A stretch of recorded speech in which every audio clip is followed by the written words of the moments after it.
Atomic structure lecture 18। Dear students, आज अपन bore model के सबसे एंडिंग पार्ट पर हैं। बोर मॉडल में अपन ने खूब सारे फॉर्मूलाज देख लिए थे। बोर्स पोस्टुलेट देख लिया था।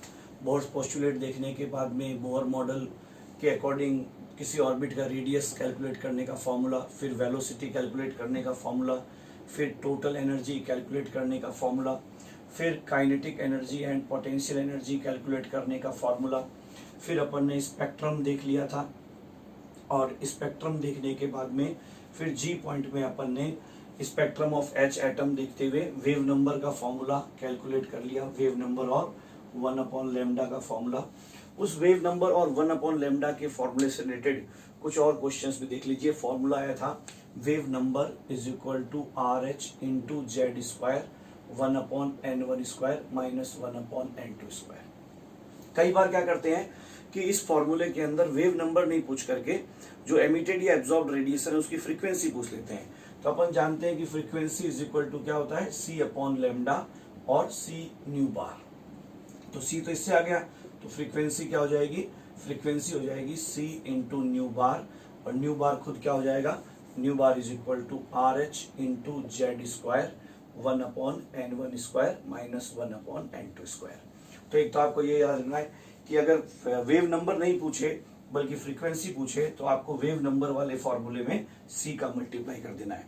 इसमें भी एक विशेष आप बात को ध्यान रखना, अटेंटिव रहिएगा कि ये जो वेव नंबर आपके, जब आप ये RH 109700 सेंटीमीटर इनवर्स रखते हो तो ये वेव नंबर जो है वो सेंटीमीटर इनवर्स में आएगा, क्योंकि आप RH पुट करोगे 109700 सेंटीमीटर इनवर्स तो पूरा वेव नंबर किस में आएगा, सेंटीमीटर इनवर्स में। तो ये आप मीटर पर सेकंड वाला 3 × 10⁸ मीटर पर सेकंड मत रख देना, गलत हो जाएगा, क्योंकि यूनिट सेम होने चाहिए। ये अगर सीजीएस में है तो ये भी सीजीएस में होना चाहिए, यानी क्या रखोगे 3 × 10⁻10 सेंटीमीटर पर सेकंड। करिए, तो ये बात ध्यान रखना है, वरना इसको मीटर में कन्वर्ट करो। आरएच को मीटर में कैसे कन्वर्ट करेंगे, बहुत फेमस क्वेश्चन है ये भी। RH, if RH is 109,700 centimeter inverse, then calculate RH, calculate value of RH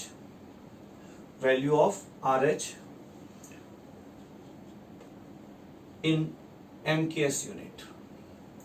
अब RH की MKS यूनिट हो क्या जाएगी, MKS यूनिट बोल दो और SI यूनिट बोल दो, एक ही बात है। यहाँ पर MKS यूनिट ही SI यूनिट होगा। इसके लिए MKS यूनिट क्या हो जाएगा, मीटर इनवर्स। अब मीटर इनवर्स में कैसे कन्वर्ट करें, अगर अपन सेंटीमीटर को मीटर में कन्वर्ट करते हैं तो अपने को डिवाइड बाय 100 करना होता है। यहाँ पर सेंटीमीटर इनवर्स को मीटर इनवर्स में कन्वर्ट करना है तो मल्टीप्लाई बाय 100 करना होगा। क्लियर है? इसी तरह से अगर सेंटीमीटर को मीटर में कन्वर्ट करते हैं, x centimetre is equal to x/100 metre. यहाँ सेंटीमीटर को मीटर में कन्वर्ट नहीं करना, सेंटीमीटर इनवर्स को मीटर इनवर्स में कन्वर्ट करना है। तो y centimetre inverse is equal to y into 100 metre inverse. तो ये आपको ध्यान रखना। तो ये क्या हो जाएगा, RH is equal to 109,700 centimetre inverse, तो 109,700 इंटू 100 मीटर इनवर्स। तो ये आ जाएगा आपका 109,700 मीटर इनवर्स, और 1.097 into 10⁻1 2 3 4 5 6 7 10⁻7 metre inverse.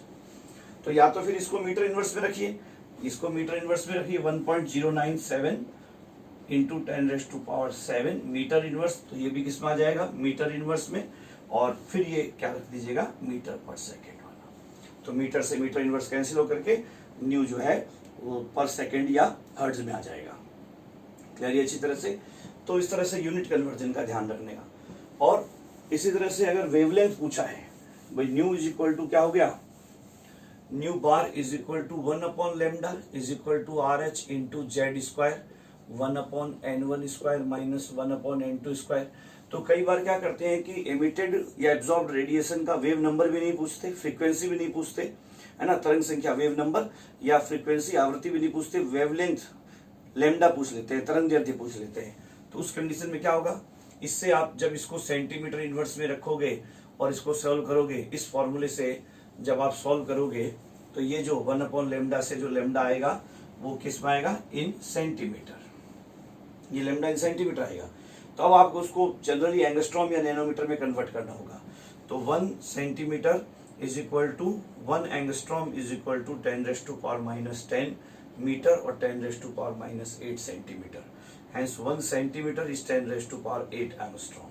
Hence x centimeter is equal to x into 10⁻8 angstrom. तो जो सेंटीमीटर में आए इंटू 10⁻8 कर देना तो वो एंगस्ट्रॉम के अंदर आ जाएगा। चलिए नैनोमीटर में कन्वर्ट करना हो तो 1 nanometre is equal to 10⁻⁹ metre, 10⁻⁷ centimetre. Metre को सेंटीमीटर में 100 का मल्टीप्लाई कर दोगे तो ये क्या आ जाएगा, 1 centimetre is equal to 10⁻7 nanometre, 10⁻7 nanometre. तो वह x centimetre is equal to x into 10⁻7 nanometre. तो सेंटीमीटर में जब r को आप सेंटीमीटर इनवर्स में रखोगे तो लैम्डा सेंटीमीटर में आएगा, उस लैम्डा को मीटर में कन्वर्ट करना है तो अपॉन 100, उस लैम्डा को एंगस्ट्रॉम में कन्वर्ट करना है तो इंटू 10⁻8, और उसको अगर नैनोमीटर में कन्वर्ट करना है तो इंटू 10⁻7।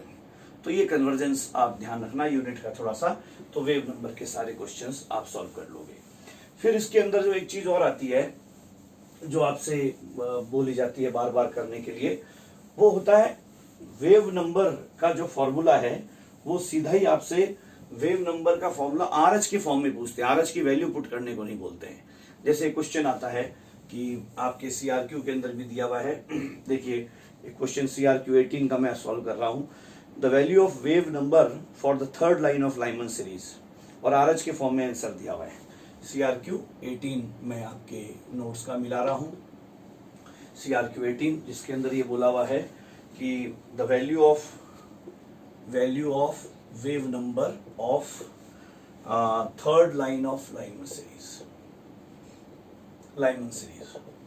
अब एटम बताया नहीं कि कौन से एटम के लिए, तो जब भी ध्यान रखना कि क्वेश्चन में एटम कौन सा है, आयन कौन सा है, ये बताया हुआ नहीं हो तो कौन से एटम के लिए निकालोगे, फॉर एच।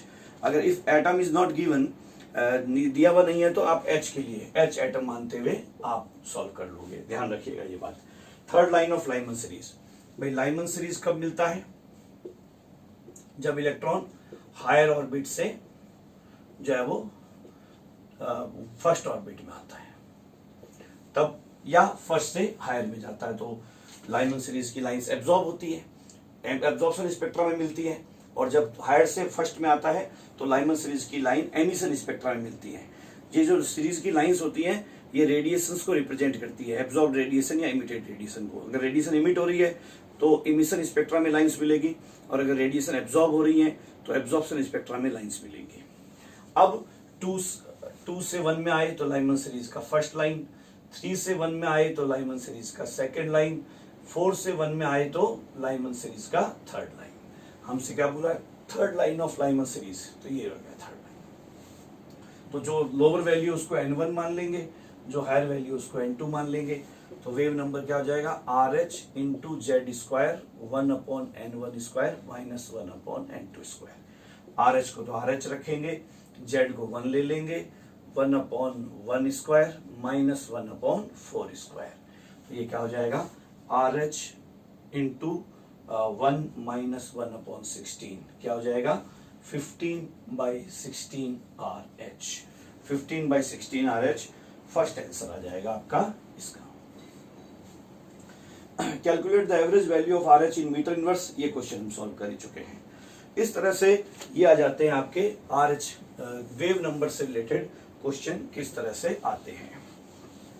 नेक्स्ट जो इसके अंदर आता है टॉपिक बोर मॉडल के अंदर, calculation of number of spectral lines, बहुत ही इंपॉर्टेंट टॉपिक है। Calculation of number of spectral lines in emission spectra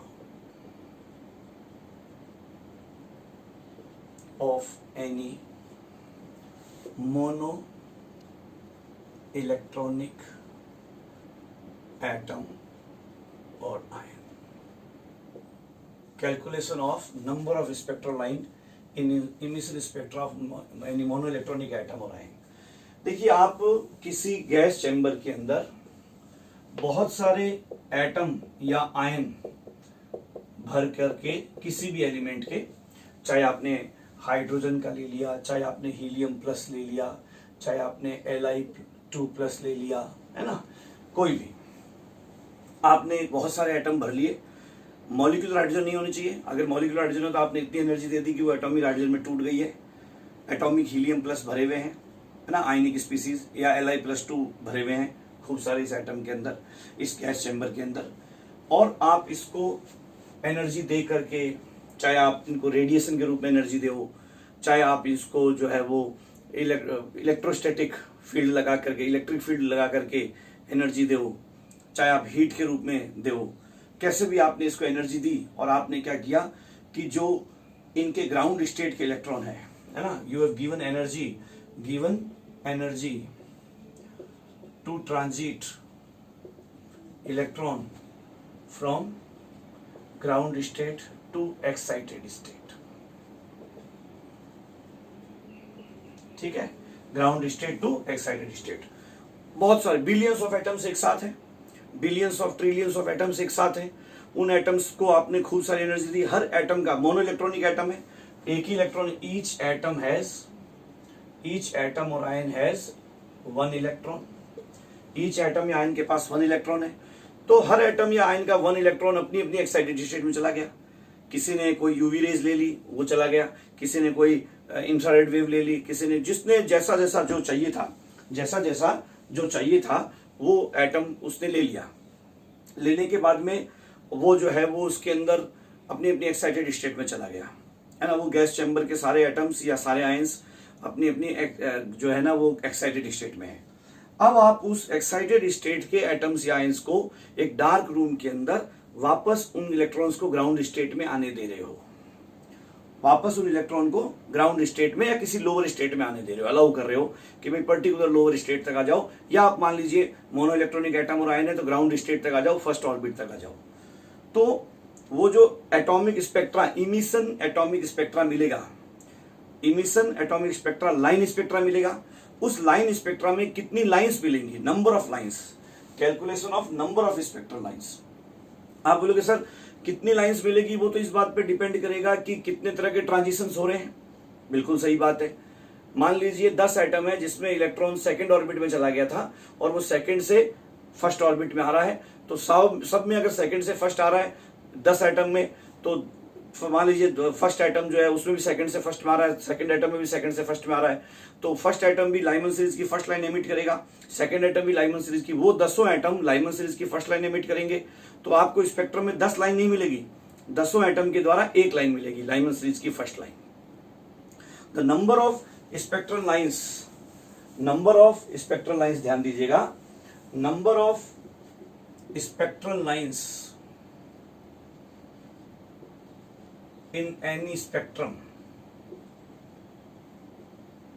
किसी भी स्पेक्ट्रम में मिलने वाली स्पेक्ट्रल रेखाओं की संख्या, spectral lines, is equal to number of types of transitions, number of types of transition possible between,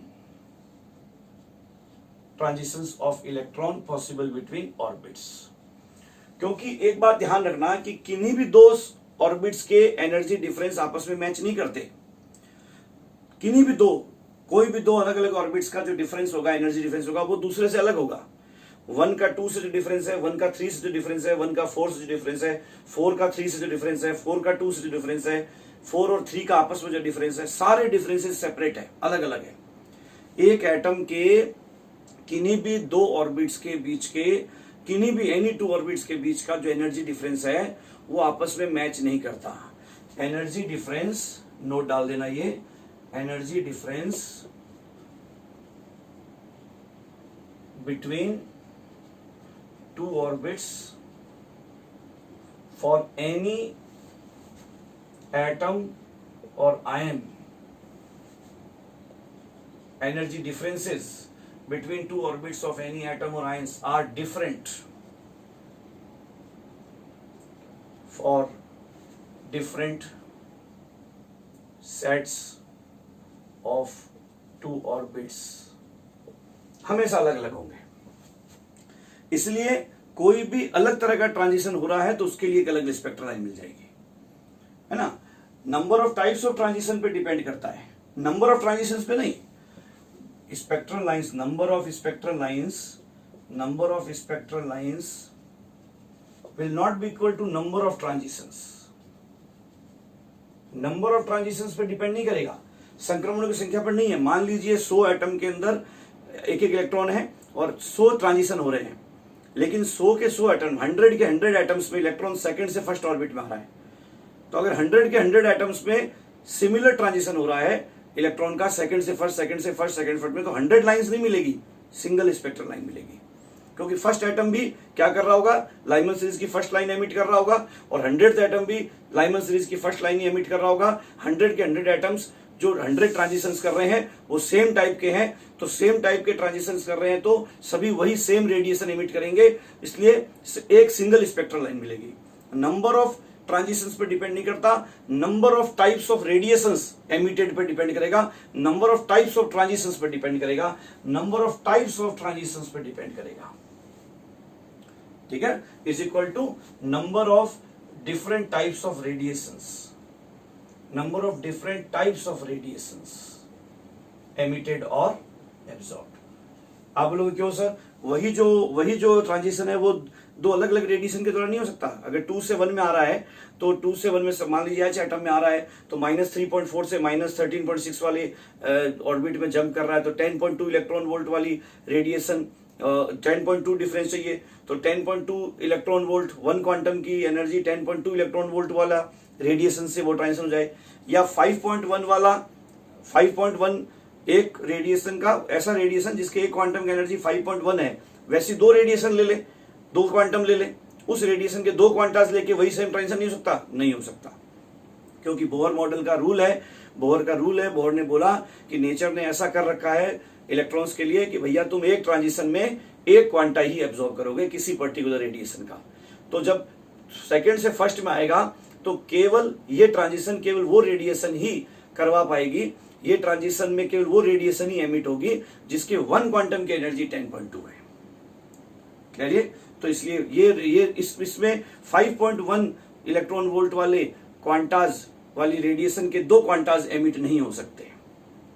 तो इस तरह जितने तरह के ट्रांजिशंस होंगे, जितने टाइप्स ऑफ ट्रांजिशन है, उतनी टाइप्स ऑफ रेडिएशन एमिट या एब्जॉर्ब होगी, उतने टाइप की स्पेक्ट्रल, उतने नंबर ऑफ स्पेक्ट्रल लाइंस मिलेगी। So number of spectral lines is not number of transitions, these are number of types of transition, because every transition is different from another transition for the same atom or ion. So number of different types of radiations will be emitted or absorbed. तब हम permutation combination लगा करके इसको समझेंगे कि कैसे होगा। Permutation combination लगा करके हम ये समझेंगे कि 2 केस है इसके अंदर। Case A, if electron is transiting, electrons are transiting from any nth orbit, जो कि हायर ऑर्बिट है, nth higher orbit to first orbit, then number of spectral lines will be equals to n into n minus 1/2 in emission spectra. आप लोग sir ये बार बार आप emission spectra क्यों बोल रहे हो? एब्जॉर्प्शन स्पेक्ट्रा होगा तो क्या हो जाएगा, तो कहानी चेंज हो जाएगी, स्टोरी चेंज हो जाएगी। कैसे चेंज होगी वो आगे बताऊंगा। एमिशन स्पेक्ट्रा में मान लीजिए आपके पास एक गैस चैम्बर में 1 करोड़ H एटम्स हैं। उन 1 करोड़ H एटम्स में आपने इतनी रेडिएशन एनर्जी दी कि सब में इलेक्ट्रॉन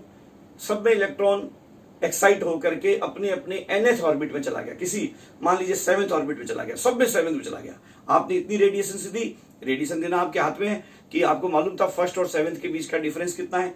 फर्स्ट और 7th के बीच का जो डिफरेंस था, आपने क्या किया कि वही मोनोक्रोमेटिक लाइट सारे एटम्स को आप 10 मिनट तक देते रहे। मोनोक्रोमेटिक लाइट, सिंगल कलर वाली एक पर्टिकुलर रेडिएशन दी आपने, उसको बोलते हैं मोनोक्रोमेटिक लाइट। और वो रेडिएशन थी जो आपको पता था कि फर्स्ट और 7th के बीच का जितना डिफरेंस है उतना एक क्वांटम की एनर्जी रखने वाली रेडिएशन थी। तो आप सारे बिलियंस ऑफ एटम्स थे, 1 करोड़ एटम है, 1 करोड़ एटम्स पर आपने वो सारी की सारी लाइट बार बार वही मोनोक्रोमेटिक लाइट 5-10 मिनट तक आपने उसको इंसिडेंट करवाई, है ना, उस पर गिराई, तो सभी एटम्स ने वही रेडिएशन ली, तो सब इलेक्ट्रॉन 1 से 7 में चला गया। तो आपके कंट्रोल में है कि आप एटम्स में ग्राउंड स्टेट के इलेक्ट्रॉन्स को कौन से पर्टिकुलर स्टेट तक पहुंचाना चाहते हो, हाईएस्ट कौन से स्टेट तक पहुंचाना चाहते हो, ये आपके हाथ में है, क्योंकि आप वही रेडिएशन या उतना इलेक्ट्रॉन वोल्ट इलेक्ट्रिक फील्ड आप दोगे। आप उनको इलेक्ट्रिक फील्ड दे करके भी उनके इलेक्ट्रॉन्स को एनर्जी दे सकते हो। तो आपको मालूम है, मान लीजिए फर्स्ट ऑर्बिट का एनर्जी है -13.6 और 7th ऑर्बिट का एनर्जी है मान लीजिए -0.1, तो -13.6 से -0.1 का डिफरेंस हो गया 13.5। तो आप 13.5 वोल्ट का पोटेंशियल दो, 13.5 वोल्ट के वोल्टेज के पोटेंशियल वोल्टेज वाले इलेक्ट्रिक फील्ड जिसका पोटेंशियल डिफरेंस, जिसका वोल्टेज 13.5 वोल्ट हो, तो 13.5 वोल्ट वाले इलेक्ट्रिक फील्ड में आप आधा घंटा तक रख दो। तो ईच एंड एटम उस इलेक्ट्रिक फील्ड के, each and every ground state electron of each atom क्या करेगा, उन एनर्जी को ले करके 13.5 वाला वोल्टेज वाला फील्ड में रखा हुआ है, तो इलेक्ट्रॉन का चार्ज ई है, 13.6 वोल्ट का डिफरेंस, पोटेंशियल डिफरेंस या वोल्टेज दिया जा रहा है, और चार्ज ये, तो उसको ईच इलेक्ट्रॉन को 13.5 इलेक्ट्रॉन वोल्ट मिलेगा। 13.5 वोल्ट दिया आपने, इंटू ई चार्ज है, तो उसको एनर्जी कितना मिलेगा, 13.5 इलेक्ट्रॉन वोल्ट।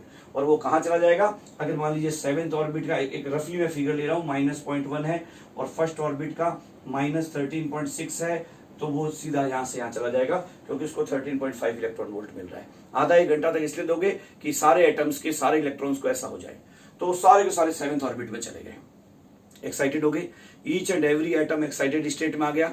अब आप इलेक्ट्रिक फील्ड हटा लोगे, अब आप रेडिएशन देना छोड़ दोगे और कूल डाउन होने दोगे, तो वो 7th ऑर्बिट में गए सारे इलेक्ट्रॉन अपने अपने एटम्स में वापस लोअर स्टेट्स में आएंगे, क्योंकि हर इंटाइटी चाहता है कि वो कम से कम एनर्जी स्टेट में रहे, उसकी टोटल एनर्जी कम से कम रहे, ताकि उसकी स्टेबिलिटी ज्यादा से ज्यादा रहे। Stability proportional to 1 energy of system. System की एनर्जी जितनी ज्यादा होगी उसकी स्टेबिलिटी उतनी कम होगी। सिस्टम की एनर्जी जितनी कम होगी, total energy, kinetic energy potential की बात नहीं चल रही है, टोटल एनर्जी जितनी कम होगी स्टेबिलिटी उतनी ज्यादा होगी। तो फिर न्यूक्ली क्या करेगा, वापस उन एक्साइटेड स्टेट के, क्योंकि हम बाहर से एनर्जी दे रहे थे, तो हम न्यूक्ली अट्रैक्ट कर रहा था, लेकिन हम उनको एनर्जी दे करके इलेक्ट्रॉन्स को न्यूक्ली से दूर फेंक रहे थे। अब हमारा वाला जो रेडिएशन हम जो दे, चाहे हम रेडिएशन एनर्जी दे रहे थे, चाहे हम इलेक्ट्रिक फील्ड लगा करके इलेक्ट्रिकल एनर्जी दे रहे थे, अब वो हमने हटा ली। जब हमने हटा ली, हमने वो एनर्जी हटा ली, तो इलेक्ट्रॉन्स को वापस न्यूक्ली अट्रैक्ट करने लगा। न्यूक्ली तो अट्रैक्ट कर ही रहा था, लेकिन वो जितना अट्रैक्ट कर रहा था हम उससे ज्यादा एनर्जी दे रहे थे, इसलिए वो बाहर चला गया, 7th ऑर्बिट में चला गया। लेकिन अब हमारी एनर्जी हट गई, तो न्यूक्ली का अट्रैक्शन तो लगातार चल रहा है, तो वो वापस खींचेगा और वापस वो इलेक्ट्रॉन 7 से फर्स्ट ऑर्बिट में आएंगे। लेकिन गए तो वो फर्स्ट से सीधा 7th में थे, क्योंकि हमने 13.5 इलेक्ट्रॉन वोल्ट 1 क्वांटम की एनर्जी रखने वाली मोनोक्रोमेटिक रेडिएशन दी थी, या 13.5 वोल्ट का इलेक्ट्रिक फील्ड लगाया था, इसलिए वो सीधे 7th में चले गए। लेकिन वापस आते समय वो किस तरह से आएंगे वो उनकी मर्जी पर डिपेंड करता है। जरूरी नहीं कि सीधे 7 से 1 में आ जाए, जरूरी नहीं है भाई। आपको इंस्टीट्यूट में कितने बजे बुलाना है, किस टाइम में बुलाना है, ये तो हमारे हाथ में है। हम बोल देंगे मॉर्निंग में 7 o'clock आना है, मॉर्निंग में 8 o'clock आना है, दोपहर में 3 o'clock आना है, तो आप सबको उसी समय आना पड़ेगा। और ऑलमोस्ट आते समय लगभग आप लोग सभी उसी समय आधा पौन घंटा पहले तैयार होकर के उसी हिसाब से घर से बाहर निकलोगे, है ना। बहुत रेयर ऑफ रेयर ऐसे स्टूडेंट्स होंगे कि आना 7 बजे, घर से 5 बजे निकलेंगे, 4:30 बजे कोई निकलेगा नहीं मॉर्निंग में, है ना। तो वो 6, सवा 6, 6:30 निकलेगा, है ना, और आकर के 7 o'clock तक इंस्टीट्यूट में फिर जाएगा। लेकिन हमने मान लीजिए 12 o'clock छोड़ दिया। अब छोड़ने के बाद वो घर पे 12 आते वक्त अगर वो 6:30 पे रवाना होकर सीधा 7 o'clock पहुंचा था, तो मान लीजिए आधा घंटा दूर है उसका घर, तो वो मैं अगर 12 o'clock छोड़ूंगा तो जरूरी नहीं है कि वो 12:30 पे घर पहुंच जाएगा। अब उसकी मर्जी पे डिपेंड करता है। हो सकता है कि कई ऐसे स्टूडेंट्स होंगे जो 12 o'clock छोड़ा, सीधा 12:30 घर पे, डायरेक्ट भूख लगी हुई है खाना वाना खाने के लिए। कई ऐसे होंगे 2 दोस्त निकल गए गप्पे लड़ाते हुए, बीच में किसी चौराहे पर 10 मिनट ठहर गए, आपस में कोई इंपॉर्टेंट बातचीत करनी होती है। स्टूडेंट्स के बीच की सारी बातचीत ही बड़ी इंपॉर्टेंट होती है, आगे जाके समझ में आता है फालतू में टाइम वेस्ट किया। लेकिन खैर कोई बात नहीं, 10-15 मिनट में तो चल जाएगा, लेकिन ज़्यादा नहीं चलेगा। कई लोग ऐसे होते हैं कि नहीं, कहते हैं यार चलो पहले किसी फ्रेंड के यहाँ चल जाते हैं, उसको कॉपी देने जाना है, रजिस्टर उसका लिया था, उसको रजिस्टर रिटर्न करके, पूरी इवनिंग बैच का स्टूडेंट है, उसको रजिस्टर रिटर्न करके वापस चले जाएंगे। कई कहते हैं कि यार फ्रेंड के घर कॉफी देने के लिए जा रहे हैं, साथ साथ में बीच में रामलाल गोलगप्पे वाला है, उसके गोलगप्पे भी कुछ खाते हुए चले, एनर्जी एकदम खत्म हो गई है और घर तक पता नहीं पहुंच पाएंगे कि नहीं पहुंच पाएंगे, इसलिए बीच में 4 गोलगप्पे खा लें तो घर तक पहुंचने में थोड़ा इजी रहेगा। कई कहते हैं यार रामलाल गोलगप्पे खाने के बाद में अगर श्यामलाल छत्ते वाले का छत्ता नहीं खाया तो क्या मजा। तो वो अब कौन कैसे जा रहा है, कोई डायरेक्टली घर जा रहा है, कोई फ्रेंड के घर रजिस्टर देते हुए जा रहा है ना, या लेते हुए जा रहा है, कोई जो है वो गोलगप्पे वाले के पास होते हुए जा रहा है, कोई जो है वो छत्ते वाले के पास होते हुए जा रहा है। तो वो आपकी मर्जी पर डिपेंड करता है, आप कितना टाइम कंज्यूम करते हो, कितना टाइम वेस्ट करते हो, वो आपकी पर्सनैलिटी है। तो इसी तरह से हम जब एटम्स को एक्साइट करके हम जब इलेक्ट्रॉन्स को एक्साइटेड स्टेट में भिजवाते हैं तो कौन से स्टेट तक भिजवाएंगे, डायरेक्ट भिजवाएंगे या स्टेप बाय स्टेप भिजवाएंगे, ये हम पर है, हमारे कंट्रोल में है। लेकिन जब उन एक्साइटेड इलेक्ट्रॉन्स को वापस ग्राउंड स्टेट में आने देंगे रेडिएशंस एमिट करते हुए, तो वो लोग इलेक्ट्रिकल एनर्जी नहीं देंगे, वो रेडिएशंस ही देंगे। हम इलेक्ट्रॉन को, एटम के अंदर घूम रहे इलेक्ट्रॉन्स को किस रूप में एनर्जी देवे, रेडिएशन के रूप में देवे, इलेक्ट्रिकल एनर्जी देवे, ये हमारे ऊपर डिपेंड करता है। लेकिन इलेक्ट्रॉन कहता है कि आपने मुझे किसी भी फॉर्म में दी है, लेकिन अब अगर मैं ग्राउंड स्टेट में आऊंगा, लोअर स्टेट में आऊंगा, तो मैं जो आपको एनर्जी दूंगा वो हमेशा रेडिएशन एनर्जी के रूप में दूंगा। मैं इलेक्ट्रोमैग्नेटिक वेव्स ही एमिट करता हुआ, रेडिएशन एमिट करता हुआ अपनी लोअर स्टेट में आऊंगा, और मैं किसी पर्टिकुलर हायर ऑर्बिट से किसी पर्टिकुलर लोअर ऑर्बिट में कैसे आऊंगा वो मेरी मर्जी पे डिपेंड करता है। हायर ऑर्बिट पे कैसे जाऊंगा ये आपकी मर्जी पर डिपेंड कर रहा है, लोअर में वापस कैसे आऊंगा ये मेरी मर्जी पर डिपेंड कर रहा है। हो सकता है मैं डायरेक्ट आ जाऊं, कुछ इलेक्ट्रॉन डायरेक्ट आ जाते हैं, जैसे कुछ स्टूडेंट डायरेक्ट घर चले जाते हैं, 7 से डायरेक्ट 1 में आ जाते हैं, तो वो एक पर्टिकुलर रेडिएशन एमिट कर देते हैं, उसका एक क्वांटम एमिट कर देते हैं जो एक स्पेक्ट्रल लाइन के लिए रिप्रेजेंट होती है। कोई कहता नहीं मैं 7 से 2 में जाऊंगा फिर 2 से 1 में जाऊंगा, कोई कहता नहीं मैं 7 से 3 में जाऊंगा, 3 से 2 में जाऊंगा, 2 से 1 में जाऊंगा। तो जो 7 से 3 में गया तो एक रेडिएशन वहां इमिट की, 3 से 2 में गया तो वहां एक अलग रेडिएशन का एक क्वांटा इमिट किया, और 2 से 1 में आया तो फिर एक अलग क्वांटा इमिट किया। तो इस तरह से हम परम्यूटेशन कॉम्बिनेशन लगा करके पता लगा सकते हैं कि टोटल 7 से 1 में आने में, या किसी भी हायर ऑर्बिट n से किसी भी लोअर ऑर्बिट, मान लीजिए वो लोअर ऑर्बिट 1 है, उसमें आने में कितनी टाइप्स ऑफ ट्रांजिशन पॉसिबल होंगे, यानी कितने नंबर ऑफ स्पेक्ट्रल लाइंस मिलेगी, इतने टाइप्स के ट्रांजिशन पॉसिबल होंगे। ये परम्यूटेशन कॉम्बिनेशन का मैथमेटिक्स का फॉर्मूला है, नंबर ऑफ स्पेक्ट्रल लाइंस और number of types of transitions for electrons, for that electrons. आप बोलोगे सर क्या पता सारे के सारे 7 से 1 में आ रही हो, 1 करोड़ एटम है, ऐसा संभव नहीं है। प्रोबेबिलिटी थ्योरी कहती है, परम्यूटेशन कॉम्बिनेशन कहते हैं कि अगर मान लीजिए स्टूडेंट से एक इंस्टीट्यूट से 2000 बच्चे निकले हैं, तो 2000 के 2000 डायरेक्ट घर पहुंच जाएंगे, ये पॉसिबल नहीं है। 2000 में से 300-400 डायरेक्ट घर पहुंचेंगे, 500 मान लीजिए 1000 डायरेक्ट घर पहुंचेंगे, 200 ऐसे होंगे जो दोस्त के घर होते हुए पहुंचेंगे, 100 ऐसे होंगे जो कि दोस्त के घर गोलगप्पे और घर पहुंचेंगे, 100 ऐसे भी होंगे जो सीधा गोलगप्पा और घर, 100 ऐसे भी होंगे जो सीधा जूस वाला फिर घर, 100 ऐसे भी होंगे जो गोलगप्पा फिर जूस फिर घर। यानी रैंडमली जितने तरह के ट्रांजिशन अगर हो सकते, अगर बिलियंस ऑफ एटम्स का स्पेक्ट्रम एक साथ लिया जा रहा है, तो जितने टाइप्स के ट्रांजिशन उस हायर ऑर्बिट से उस लोअर ऑर्बिट के बीच हो सकते हैं, कोई ना कोई atom, group of atoms 10, 20, 50, 100, 200, 500, 1000 atom उस पॉसिबिलिटी को प्रैक्टिकली इंप्लीमेंट कर रहे होंगे, प्रैक्टिकली फॉलो कर रहे होंगे।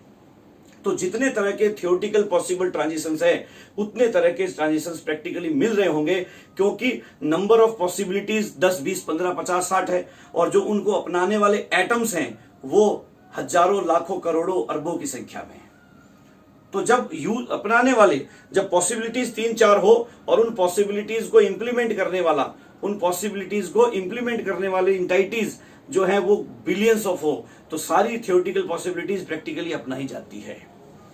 तो इस तरह से नंबर ऑफ ट्रांजिशन का ये वैल्यू जाएगा। जैसे मान लो, अच्छा इसमें अपन क्वेश्चन मिला के देखते हैं, फॉर्मूला आपने लिख लिया होगा, इसके अंदर हम क्वेश्चन मिला के देखते हैं क्वेश्चन, फिर मैं आपको इसका सब्जेक्टिव मेथड भी बताता हूं, ट्रिकी मेथड भी बताता हूं। Question, if electrons are transiting from 7th orbit to 1st orbit in emission spectra of H atoms, then calculate total number of spectral lines, total number of spectral lines in spectrum, in emission spectrum। तो सीधा formula लगा दें, अगर तो सीधा formula लगा दें तो क्या हो जाएगा, number of lines emission spectra है, ठीक है ना, एमिशन स्पेक्ट्रा की बात चल रही है। आप बोलोगे सर क्या पता है कितने एटम थे, जब कुछ नहीं बोला जाए तो ये मान के चलो कि बिलियंस ऑफ एटम्स थे, ट्रिलियंस ऑफ एटम्स थे, क्योंकि एक गैस चैम्बर में अगर अपन ने 1 ग्राम हाइड्रोजन भी भर रखी है तो हमने 1 मोल एच एटम्स भर रखे हैं। 1 मोल एच मतलब 6.02 × 10⁻23 एटम्स भर रखे हैं। भाई 1 ग्राम से कम तो क्या लोगे। तो आप जब स्पेक्ट्रम लेते हो किसी एटम का, कोई एलिमेंट को एटॉमिक फॉर्म में भर करके, तो आप उसके billions of trillions of atoms भरते हो, और वो अंडरस्टूड है कि उसके billions of trillions of atoms का एमिशन स्पेक्ट्रा एक साथ ले रहे हो आप। तो total number of spectral lines कितनी हो जाएगी, n × n-1/2। n की वैल्यू क्या, हायर ऑर्बिट की 7 × 7-1/2, 7 × 6 42/2 21 लाइंस। क्लियर, ये सीधा आंसर आ गया। अब हम ये जानना चाहते हैं कि वो 21 लाइंस कौन कौन सी होगी ना।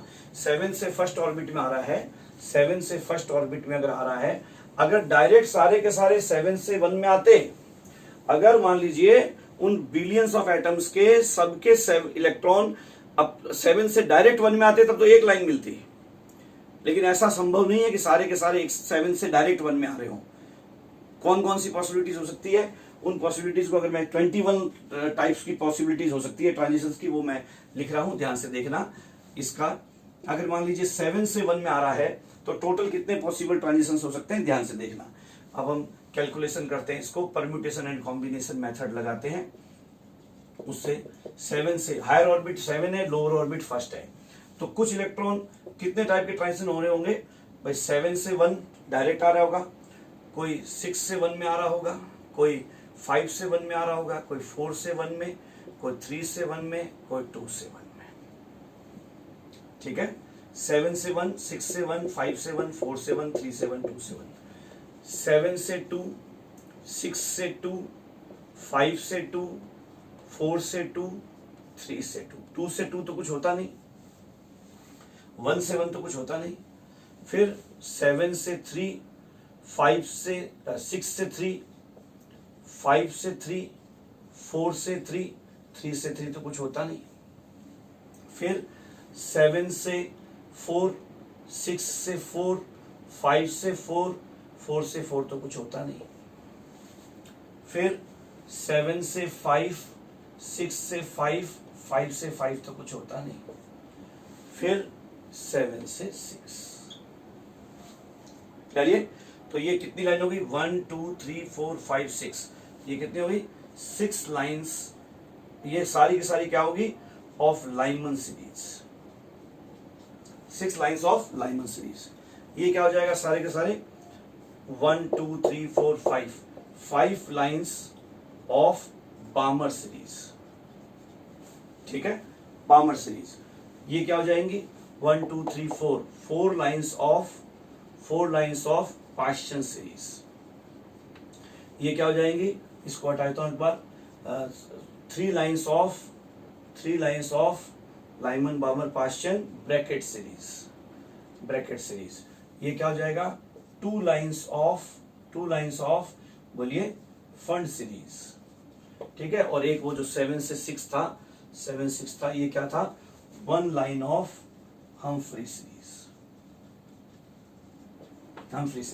तो टोटल कितनी लाइन हो गई, 6 5 11 4 15 3 18 2 20 एंड 1 21। टोटल कितनी लाइन हो गई, 21 लाइन हो गई।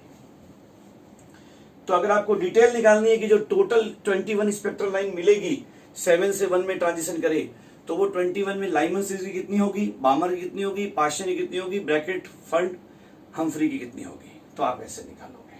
तो ये डिटेल्ड ट्रिकी मेथड हो गया और वो फॉर्मुलेशन मेथड। फॉर्मूला मेथड से आप टोटल लाइन से निकाल पाओगे, लेकिन अगर आपको एग्जामिनर कौन से सीरीज की कौन कौन सी लाइन मिल रही है ये पूछ रहा है तो ये परम्यूटेशन कॉम्बिनेशन मेथड आपको लगा के निकालना पड़ेगा। क्लियर है? एक और क्वेश्चन मिलाते हैं।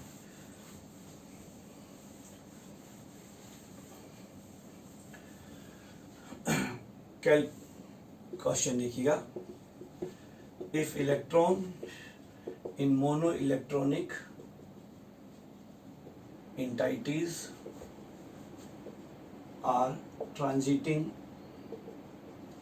from fifth orbit to first orbit, then calculate total number of lines in emission spectra। यदि इलेक्ट्रॉन किसी मोनो इलेक्ट्रॉनिक एटम या आयंस के अंदर फिफ्थ ऑर्बिट से फर्स्ट ऑर्बिट में ट्रांजिशन कर रहे हैं तो जो उत्सर्जन स्पेक्ट्रम मिलेगा उसमें total number of spectral lines कितनी मिलेगी। पहला मेथड तो है, सॉल्यूशन ध्यान दीजिएगा।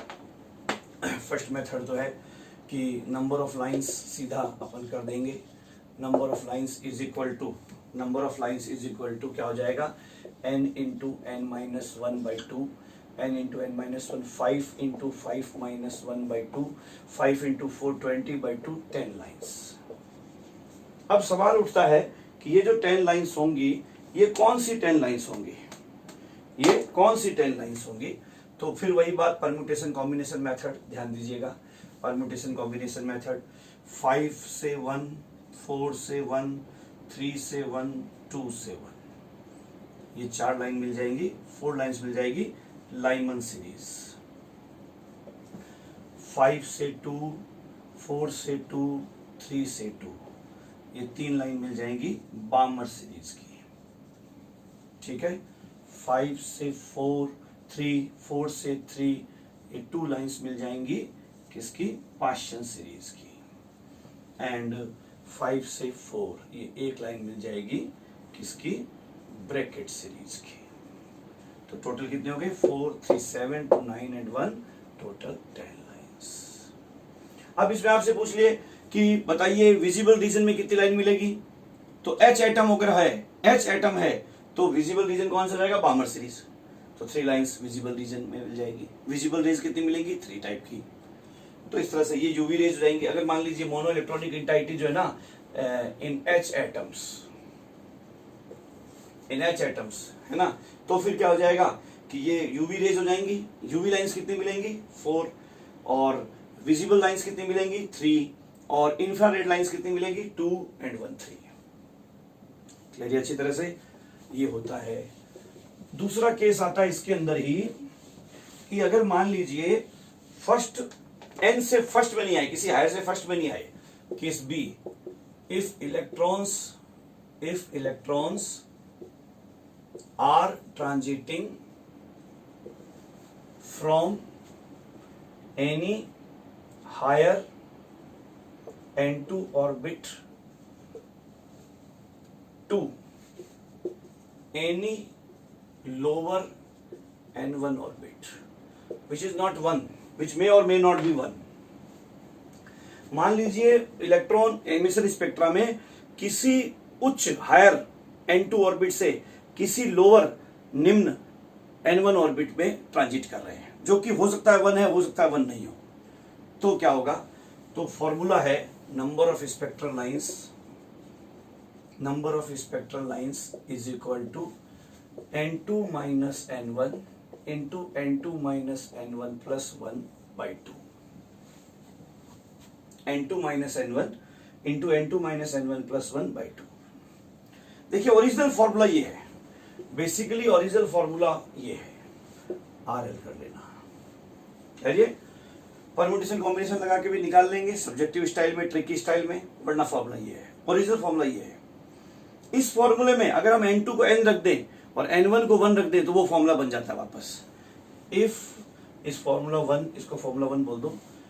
If n2 is equal to n and n1 is equal to 1 in formula 1, then अगर इस फॉर्मूला 1 में n2 को मैं n रख दूं, जो हायर ऑर्बिट है उसको n मान लूं और जो लोअर ऑर्बिट है उसको 1 मान लूं, तो ये फॉर्मूला क्या बन जाएगा? Number of spectral lines is equal to n2 की जगह क्या रख दूं? n माइनस 1, ये क्या हो जाएगा? n माइनस 1 प्लस 1 बाई 2, तो ये क्या हो गया? Is equal to n minus 1 तो एच डी जाएगा, n माइनस 1 प्लस 1 क्या हो जाएगा? माइनस 1 प्लस 1 0, और n प्लस 0 n, वही फॉर्मूला आ गया n into n minus 1 by 2। समझ आ गया? ये n माइनस 1 प्लस 1 क्या हो जाएगा? 0, या n प्लस 0 हो गया, प्लस 0 है माइनस 0 हो गया, तो n ही आ गया, इंटू नहीं है, प्लस माइनस है, तो n प्लस 0 n हो जाएगा, ये फॉर्मूला। तो बेसिक फॉर्मूला ये है, इसी में अगर इसके लिए मॉडिफिकेशन लगा दे तो फॉर्मूला ये बन जाता है जो हमने पहले देखा था। तो देखिए क्वेश्चन मिलाइए इसके।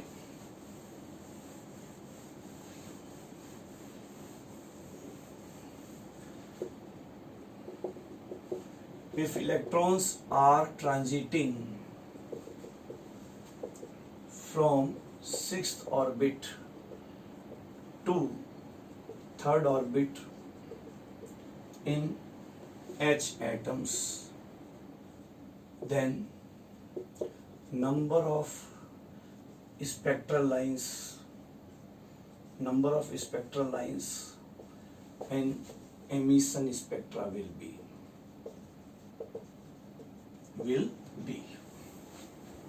सीधा फॉर्मूला लगा दे, number of lines is equal to n2 minus n1 into n2 minus n1 plus 1 by 2। कितना हो जाएगा? n2 कितना है? 6, ये हो जाएगा n2, ये हो जाएगा n1, तो 6 माइनस 3 प्लस 1 बाई 2, कितना हो जाएगा? 6 minus 3, 6 minus 3 plus 1, 3 plus 1 4 by 2, 4 into 3 12 by 2 6 lines, total 6 lines हो गई। आंसर नोट कर लेना। अब वो 6 लाइन्स कौन कौन सी होंगी ध्यान देना, और डिटेल्ड मेथड। भाई सबसे हायर 6 है, सबसे लोअर 3 है, तो 6 to 3, 5 to 3, 4 to 3, 3 to 3 तो होगा नहीं, ये टोटल 3 लाइन्स मिल गई। यहां पर लिख लेता हूं 3 लाइन्स ऑफ, बोलो ये कौन सा सीरीज हो जाएगा? जब हायर से थर्ड में आए तो लाइमन बार्मर पार्शियल सीरीज, ठीक है। 6 to 4, 5 to 4, 4 to 4 तो होगा नहीं, ये 2 लाइन्स ऑफ ब्रैकेट सीरीज, और ये तो टोटल 6 लाइन हो ही गई। यहां पर जो है वो 6 to 5, 1 line of fund series, तो टोटल हो गया 3, 2, 1, टोटल 6 लाइन्स। तो आप बोलोगे सर इसमें लाइमन बार्मर कहां गया? इसमें लाइमन बार्मर मिलेगा ही नहीं, क्योंकि 6 से 3 तक ही आ रहा है लोवेस्ट। भाई लाइमन कब मिलता? जब 1 तक आता, और बार्मर कब मिलता? जब 2 तक आता। तो इसमें पार्शियल, ब्रैकेट और फंड सीरीज की लाइन से मिलेंगी 3, 2 एंड 1 रेस्पेक्टिवली। तो इस तरह total number of spectral lines का ये हो जाता है फॉर्मूला, और total number of spectral lines का फॉर्मूला देखने के बाद ये कंप्लीट होता है हमारे total number of spectral lines calculate करना, चाहे किसी भी ऑर्बिट से किसी भी ऑर्बिट के अंदर इलेक्ट्रॉन आ जाए। तो ये सब हमने देखा, नंबर ऑफ स्पेक्ट्रल लाइंस देखना। अब इसमें स्टार नोट लगा लेना है, इन absorption spectrum.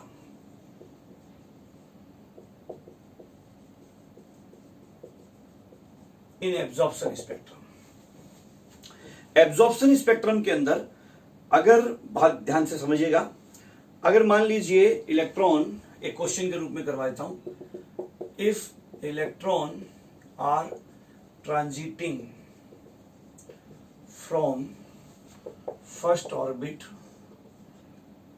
To seventh orbit in absorption spectrum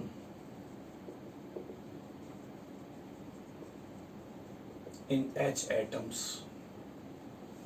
then calculate total number of spectral lines. अब क्या होता है कि जब हमें इलेक्ट्रॉन को सेवेंथ ऑर्बिट तक पहुंचाना होता है तो जनरली हम मोनोक्रोमेटिक लाइट दे नहीं पाते हैं। तो हम क्या करते हैं, एच एटम हमारे पास गैस चैम्बर के अंदर ग्राउंड स्टेट में पड़े हैं, सारे एटम ग्राउंड स्टेट पड़े हैं, मतलब उन सबका इलेक्ट्रॉन अपनी अपनी ग्राउंड स्टेट पड़ा है। तो हम क्या करते हैं, कैलकुलेट कर लेते हैं कि सेवेंथ ऑर्बिट तक पहुंचने के लिए हाईएस्ट कितनी एनर्जी चाहिए। मान लीजिए इतनी एनर्जी चाहिए, पर्टिकुलर एनर्जी चाहिए, मान लीजिए 13.5 इलेक्ट्रॉन वोल्ट चाहिए। तब मोनोक्रोमेटिक लाइट को जनरेट करना बहुत टफ है। तो साइंटिस्ट जनरली क्या करते हैं कि 13.5 इलेक्ट्रॉन वोल्ट तक की सारी रेडिएशन दे देते हैं और रेस्ट्रिक्ट करते हैं 13.5 के बाद वाली रेडिएशन छोड़ देंगे, 13.5 तक की सारी रेडिएशन दे देंगे। और एब्जॉर्प्शन स्पेक्ट्रा फोटो खींचने की तरह होता है, फोटो क्लिक करने की तरह होता है। हम क्या करते हैं, ग्राउंड स्टेट वाले एटम्स को क्या करते हैं, डार्क रूम में रख करके 13.5 इलेक्ट्रॉन वोल्ट तक की सारी रेडिएशन, 0 से लेकर 13.5 तक की सारी रेडिएशन एक फोटो के रूप में देते हैं। तो जिस जिस एटम पर जो जो रेडिएशन गिरती है उनमें से जो रेडिएशन वो ले सकता है उसको लेकर वो ऊपर चला जाता है और एब्जॉर्ब, और वापस जो रिफ्लेक्टेड लाइट है वो कैसी मिलेगी, हम उस पर लाइट इंसिडेंट करवाएंगे, रिफ्लेक्टेड लाइट को एक फोटो की तरह ले लेंगे। जैसे हम फोटो क्लिक करते समय शटर को थोड़ी देर के लिए ओपन करते हैं, उस तरह से करके हम देखते हैं हमने इंसिडेंट इतनी की, रिफ्लेक्ट इतनी हुई, बाकी एब्सेंट हो गई, ये एब्सोल्यूट स्पेक्ट्रा मिल गया। तो उसमें क्या होता है कि जब हम एक इंस्टेंट ऑफ टाइम के लिए उन एटम्स पर हम जब रेडिएशन इंसिडेंट करवाते हैं तो जो केवल क्या होता है, एक सिंगल शॉट के अंदर इलेक्ट्रॉन ट्रांजिट करेगा। अब किसी में क्या होगा, किसी एटम में सीधा क्या हो जाएगा, 1 से 2 में इलेक्ट्रॉन चला जाएगा, किसी में 1 से 3 में चला जाएगा, वो रेडिएशन मिल जाएगी। किसी में, क्योंकि सब में ऑलरेडी 1 में है, पहले से ग्राउंड स्टेट में सारा इलेक्ट्रॉन। एब्जॉर्प्शन स्पेक्ट्रा लेते समय पहले से एटम ग्राउंड स्टेट में ही होता है, ध्यान रखना, कंपलसरी है, कंपलसरी है ये। इसमें आप कोई डाउट क्लास में क्वेश्चन नहीं पूछोगे कि सर ऐसा क्यों होता है एब्जॉर्प्शन स्पेक्ट्रा के अंदर। एब्जॉर्प्शन स्पेक्ट्रा लेते समय पहले इनिशियल स्टेट में each and every electron ground state में होगा। अगर पहले से इलेक्ट्रॉन सेकंड ऑर्बिट में बैठा है, थर्ड ऑर्बिट में बैठा है, तो आप एब्जॉर्प्शन स्पेक्ट्रा ले नहीं पाओगे, क्योंकि साथ साथ साइमल्टेनियसली एमिशन स्पेक्ट्रा भी मिलना चालू हो जाएगा। क्योंकि अगर इलेक्ट्रॉन पहले से 2, 3, 4 में बैठा है तो आपके कंट्रोल में थोड़ी है, वो 2 वाला 1 में भी जाएगा, 3 वाला 1 में भी जाएगा, 3 वाला 2 में भी जाएगा, और वो स्पेक्ट्रा फिर मिंगल्ड हो जाएगा। फिर आप एब्जॉर्प्शन स्पेक्ट्रा ले रहे हो कि एमिशन स्पेक्ट्रा ले रहे हो, आप एब्जॉर्प्शन ले रहे हो 3 से 5 में भेज रहे हो, साथ साथ में कुछ अपने आप 3 से 1 में आके एमिशन स्पेक्ट्रा भी दे रहे हैं, कंफ्यूज जाएगा, ना एब्जॉर्प्शन स्पेक्ट्रा मिलेगा ना परफेक्ट। तो जब हम एब्जॉर्प्शन स्पेक्ट्रा लेते हैं तो इनिशियल कंडीशन क्या होती है, all atoms are in their ground state, all electrons in those atoms are in their ground state. Clear है अच्छी तरह से।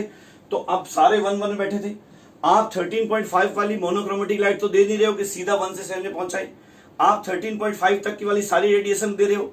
तो कोई किसी को वो रेडिएशन मिली कि वो 1 से 2 में पहुंच गया, किसी को 1 से 3 वाली रेडिएशन मिली तो वो एटम 1 से 3 में पहुंच गया, उस एटम का इलेक्ट्रॉन 1 से 3 में पहुंच गया, कहीं में 1 से 4 में पहुंच गया। भाई करोड़ों एटम का ले रहे हो, करोड़ों में से 10 लाख में ये हुआ होगा, 20 लाख में ये हुआ होगा, 10 लाख में ये हुआ होगा, 1 मिलियन में, कईयों में 1 से 5 तक पहुंच गया होगा, कईयों में 1 से 6 पहुंच गया होगा, कईयों में 1 से 7 पहुंच गया होगा। आप बोलोगे कईयों में 1 से 8 भी तो पहुंच गया होगा, वो तो रेडिएशन हम दे ही नहीं रहे, वो रेडिएशन तो हम दे ही नहीं रहे। आप बोलोगे सर कईयों में ऐसा होगा कि पहले 1 से 2 में पहुंच गया होगा, फिर 2 से 8 में पहुंच गया होगा, या 2 से 7 में पहुंच गया होगा, ऐसा नहीं होगा, नहीं, क्योंकि हम एक क्लिक करने की तरह इंस्टेंटली हम रेडिएशन देते हैं और रिफ्लेक्ट होती है और हम फोटोग्राफी प्लेट पर उसका पिक्चर ले लेते हैं। तो इतना मौका ही नहीं मिलता कि इलेक्ट्रॉन 2 ट्रांजिशन कर पाए। एब्जॉर्प्शन स्पेक्ट्रा लेने में जब हम रेडिएशन इंसिडेंट करते हैं तो हर एटम का हर इलेक्ट्रॉन एक ट्रांजिशन करता है। तो जिसने ये ट्रांजिशन कर लिया वो यहीं बैठ जाएगा, जिसने ये ट्रांजिशन कर लिया वो यहीं बैठ जाएगा, जिसने ये ट्रांजिशन किया वो यहां आ जाएगा। 1 से 8 वाला ट्रांजिशन हो नहीं पाएगा, 2 से आगे 3 वाला, आगे 3 से 4 वाला हो नहीं पाएगा, क्योंकि एक ट्रांजिशन होगा। ये वाला हो नहीं पाएगा, ये वाले हो नहीं पाएंगे। तो केवल जब आप एब्जॉर्प्शन स्पेक्ट्रा लेते हो, एब्जॉर्प्शन स्पेक्ट्रा में लोअर ऑर्बिट हमेशा फर्स्ट होगा, हायर ऑर्बिट एग्जामिनर आपको बता देगा कि एब्जॉर्प्शन स्पेक्ट्रा में इलेक्ट्रॉन्स बहुत सारे एटम्स के एब्जॉर्प्शन स्पेक्ट्रा एक साथ लिया जा रहा है, इसमें इलेक्ट्रॉन हाईएस्ट इस ऑर्बिट तक जा पा रहा है, तो बताइए number of spectral lines in absorption spectra कितनी मिलेगी। तो आप क्या करना कि 1 से 7 तक जा रहा हो तो 1 से 2, 1 से 3, 1 से 4, 1 से 5, 1 से 6, 1 से 7, टोटल ये 6 लाइंस मिलेंगी। और सारी की सारी किसकी मिलेंगी, लाइमन सीरीज की। ये भी लाइमन सीरीज की है, ये भी लाइमन सीरीज की है, लाइमन सीरीज की 6 लाइंस मिलेंगी। समझ आई बात ये। अगर मान लीजिए first orbit to fifth orbit भेज रहे हो, फर्स्ट फिफ्थ भेज रहे हो, तो ये दोनों ट्रांजिशन खत्म हो जाएंगे और टोटल 1 2 3 4 लाइंस मिलेंगी ऑफ लाइमन सीरीज। तो मोनो इलेक्ट्रॉनिक एटम्स के नंबर ऑफ के एमिशन या एब्जॉर्प्शन स्पेक्ट्रा में नंबर ऑफ लाइंस कैलकुलेट करने क्वेश्चन आते हैं। एमिशन स्पेक्ट्रा में 2 फॉर्मूलाज है, किसी भी हायर से फर्स्ट में आ रहा है तो n इंटू n माइनस 1/2, किसी भी हायर n2 से किसी भी लोअर n1 में आ रहा है तो n2 minus n1 into n2 minus n1 plus 1/2।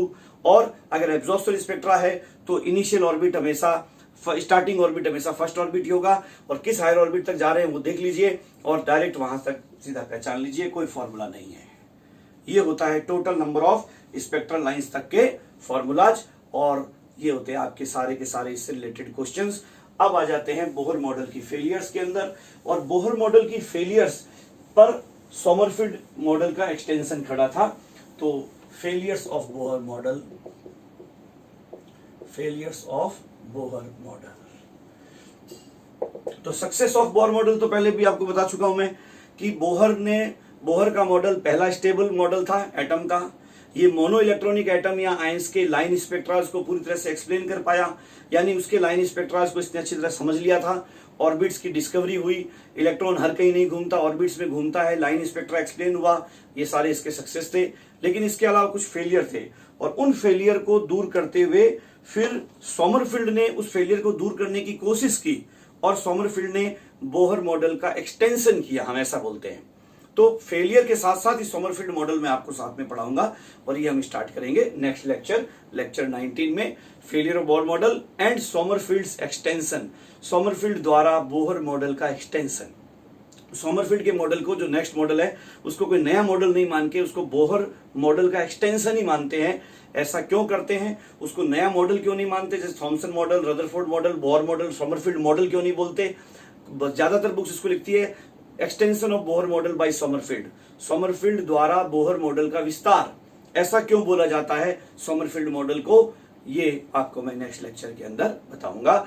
DPP भी आप साथ साथ सॉल्व करते रहिएगा, नोट्स पढ़ते रहिएगा, पीडीएफ फॉर्मेट में है, डाउनलोड कर लीजिए।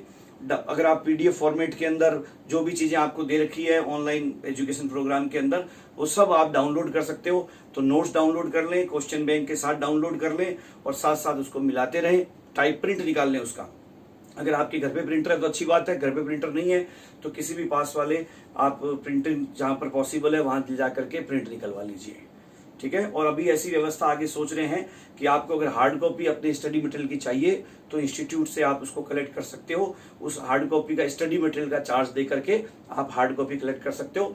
ये व्यवस्था जब से अप्लाई करेंगे तब से आपको बता देंगे, इन्फॉर्म कर देंगे, नोटिस दे देंगे वीडियो लेक्चर के अंदर या व्हाट्सएप ग्रुप के अंदर या आपकी प्रॉब्लम डेस्क, डिस्कशन डेस्क की वॉल पर।